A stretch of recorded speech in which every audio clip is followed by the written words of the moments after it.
We have an update on Ricochet and Dijak possibly joining AEW. Plus, one half of a WWE tag team officially re-signs with the company, and an ex-WWE tag team is making their Ring of Honor debut. It's all in the Cultaholic Wrestling news right now. Two names recently gone from WWE have had some connections with AEW as they venture out into pastures new. Let's talk about one of them now in Ricochet. Yes, so Fightful Select reports Ricochet is likely headed to AEW, and all signs point to talks being well underway. His WWE contract was up at midnight on July 1st, and he was contractually unable to appear on AEW New Japan Forbidden Door as a result. On the Fightful Select Discord Wednesday night, Sean Rossap posted that Ricochet wasn't set for the show. However, Ricochet is expected in the company soon, and there was some interesting movement on that. Ricochet's agent was backstage at AEW this week, and we're told had been leading to the subsequent talks between the two sides. Ricochet's agent also represents a number of other talent across WWE and AEW. Dijak, another name that is in the mix at the moment with potentially joining AEW, and in an interview with Forbes, he talked about going backstage at Forbidden Door over the weekend, something that was organised by his representatives Paragon Talent Group. So Mojo Rawley and Steve K both arranged that for me. They have great connections. Steve was there for me, so he brought me along and he brought me in. I don't know if anything needs to be approved by Tony Khan specifically, or if they just kind of have people going in and out. Could we see Dijak in AEW? Well, Dijak tells Forbes, I know that Tony has been made aware of my interest, and I know there is reciprocal respect, if nothing else. So potentially something there with Dijak in AEW as well. Yeah, I think so. Me and Adam were talking about this earlier in the week, and it seems that Dijak is just so hungry to get out there. We've already seen him in the indies as well already, which is really cool. Like, he just wants to get out there and do, I feel like, as much as he wants to do to make people be like, he is phenomenal. He's a tremendous talent, and I think he'd be an amazing get for anybody out there, as would Ricochet be as well. I think Will Ospreay has been teasing multiple times at this point that he's at least wanting something with Ricochet, and that assumedly, you know, would be in AEW as well. So a Ricochet Will Ospreay match in AEW would be a wonderful wind back. I really do believe that. And Dijak, like you say, absolutely, he's getting out there as much as he can on the indie scene. He returned to Wrestling Open last night for their American Rana event, and he's set to do Rev Pro in the UK this month, facing Michael Oku, which should be a banger. That'll be really good, yeah. That's going to be really good. I think both should get some licks on the indie scene, and then, you know, true to form for me, they should both join TNA. Apparently all I ever do is want people to join TNA. I mean, I just really want to see another Dijak and Keith Lee match. Like, oh gosh, I mean, who wouldn't want to see that again, you know? Oh, definitely. Yeah. There was some magic with those two back in the day with the Monstars.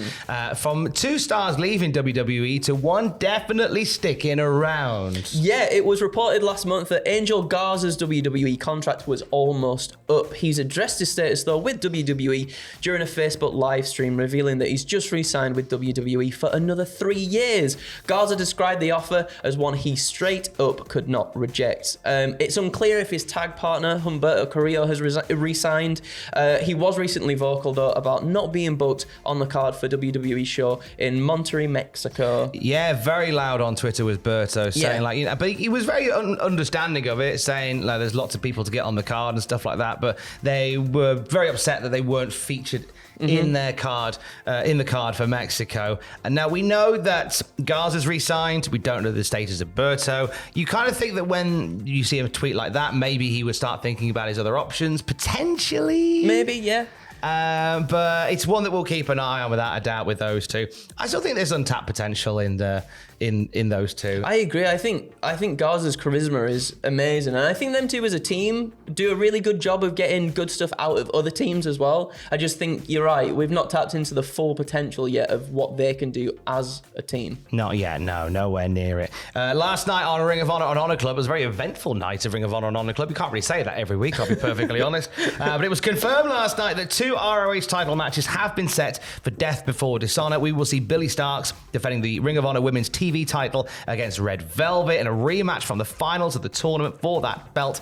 And Athena, regardless of her injury, will defend the women's world title against Queen Aminata. Now, Starks and Athena have been ducking these two for a while, and it was revealed last night that the Ring of Honor board and Tony Khan have just gone, nah, you're having those matches, get them booked. Yeah. And they're on. And they should be bangers. Both of them should be really good fun matches to have. But the other big thing coming out of last night's Ring of Honor is the showcase of a former WWE tag team. Yeah, so last night on Ring of Honor on Honor Club, we got a vignette hyping the Ring of Honor debut of former WWE stars Mace, Madden, and Mansoor, going under the name MXM Collection. No future matchups were announced, but it's clear they will be continuing their model personas in Ring of Honor.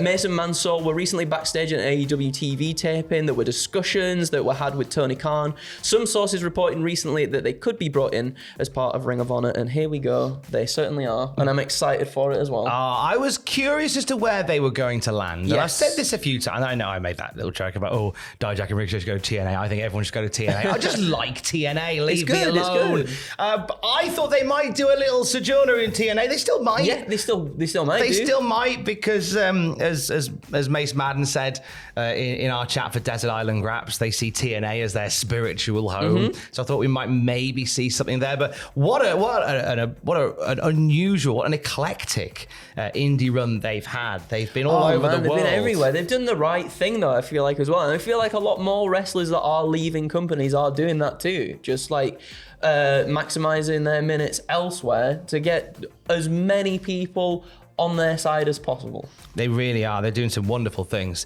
as are Andrew and Adam, who are with you across the weekend here at Cultaholic. Yeah, we sure are. So we've got predictions out on the channel now. You can go and watch that. We've got pitches out for Money in the Bank as well. If you've not watched it and you watched the video and you watched the news video yesterday, does Ross pitch that a dog wheeze on Drew McIntyre? You'll have to find out for yourself, won't you? And then tomorrow night, myself and Adam will be doing the live stream reactions for Money in the Bank as well, I believe. The pre-show starts at 10 o'clock our time, BSC. So if you translate that to your time, wherever you are, come and join us and it'll be a lot of fun. I'm looking forward to it. It should be good. And Ross is with you on Sunday on Twitch doing live reactions to NXT Heatwave. They're off to Canada, are the NXT guys. And who better to talk you all the way through it than our very own Ross Tweddle. He'll be here at twitch.tv/Cultaholic throughout the Heatwave evening. I think he's kicking off during the pre-show. Nice. Now, when you and I did that video for No Mercy, yeah, right, there was one particular comment that kept coming up,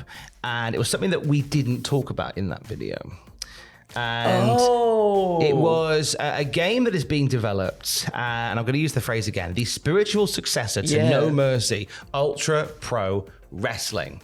Happy to say, had a chat with one of the guys behind the game. Oh, that's awesome. And I'm really excited for you to hear it. You'll hear it over the weekend on the Cultaholic podcast feed, and you can check out the video version on our Patreon. I am really excited for what Ultra Pro Wrestling is turning out to be. We're hoping to get a demo by the end of the year, full release mid next year. It looks like No Mercy. It seems to smell like No Mercy, and that Aki style of wrestling gameplay. But we go into the weeds about how the game came about, its really unusual origins, some of the challenges they faced along the way, and details of what we can expect as well. That's on the podcast feed this weekend. Lovely to chat more about the Aki wrestling game. Like, I've seen the models and I've seen some of the moves that they've put in the game as well. They do feel very like Aki-ness. Looks it feels good, doesn't it? Yeah, it does. Dripping with Aki-ness. Oh, yummy. And for the latest dripping wrestling news. Oh, no. No, don't. Right, we're going. Thank you very much. Keys. Love you, bye. Oh, no. That's horrible, isn't it? Should have washed my hands before doing the news.